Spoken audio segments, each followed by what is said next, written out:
যে West Indies দুইবার টি-20 বিশ্বকাপ জিতেছে সে দলটার আজ এমন দুরবস্থা কেন জানেন? কারণ তাদের একজন ড্যারেন সামি নেই। পাওয়ার হিটার আর অলরাউন্ডারদের ছড়াছড়ি হলেও সামির মতো একজন নেতা নেই। ড্যারেন সামি ছিলেন ওয়েস্ট ইন্ডিজ ক্রিকেটের ব্ল্যাক ডায়মন্ড। তাকে দলটার পরশপাথর বললেও ভুল হবে না। প্রবল চাপের মুহূর্তে ঠান্ডা মাথার ক্যাপ্টেন্সিতে তিনি ম্যাচের ফলাফল বদলে দিতেন।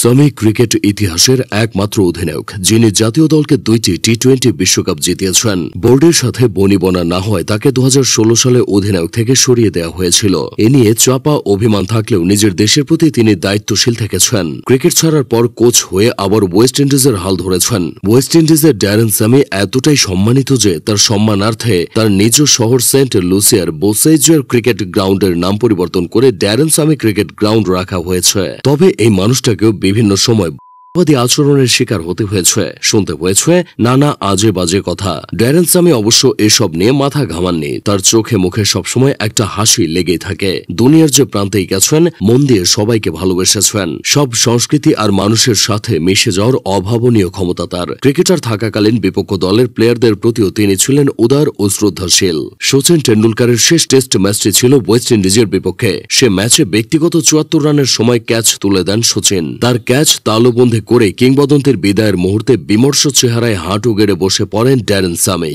এরপর একটি বিপিএল এর ম্যাচে বিপক্ষ দলের ব্যাটসম্যানকে আউট করে মোবাইল ছাড়াই সেলফি তোলার ভঙ্গিতে উদযাপন করছিলেন সামি। এসব বিষয় খেলার মাঠে সামিকে সাধারণ থেকে অসাধারণ করে তুলেছে। 2010 সালে ক্রিস গেইলকে সরিয়ে সামিকে ওয়েস্ট ইন্ডিজের অধিনায়ক ঘোষণা করা হয়। 2011 সালে তার নেতৃত্বে বাংলাদেশে খেলতে আসে ওয়েস্ট ইন্ডিজ, যেখানে বাংলাদেশকে 1-0 হারিয়ে সিরিজ জিতে নেয় ক্যারিবীয়রা। সে বছর ট্রেন্ট ব্রিজে ইংল্যান্ডের বিপক্ষে ব্যাট হাতে টেস্টে প্রথম সেঞ্চুরি করেন সামি। স্যামুয়েলকে সাথে নিয়ে গড়েছিলেন 204 রানের জুটি। সে সময় সপ্তম উইকেটে জুটিতে এটাই ছিল সর্বোচ্চ। 2012 সালে টি-20 বিশ্বকাপ শুরুর আগেও কেউ হয়তো চিন্তা করেনি ওয়েস্ট ইন্ডিজ হবে বিশ্ব চ্যাম্পিয়ন। তবে গ্রুপ পর্বের ম্যাচ সহ নকআউটের উত্তেজনাকর মুহূর্তেও সামির অসাধারণ নেতৃত্ব ক্যারিবিয়ানদের বানিয়ে দেয় টি-20 বিশ্ব চ্যাম্পিয়ন। 4 বছর পর 2016 সালে ভারতের মাটিতে আবারও একই রকম দৃশ্যের অবতারণা হয়। সবখানে ড্যারেন সামি আলো হয়ে জ্বলেছেন। 2016 সালে বাংলাদেশ প্রিমিয়ার লিগ তথা বিপিএল এর চতুর্থ আসরে রাজশাহী কিংসের নেতৃত্ব দেন সামি। সেবার দলকে তিনি তুলে নেন ফাইনাল পর্যন্ত।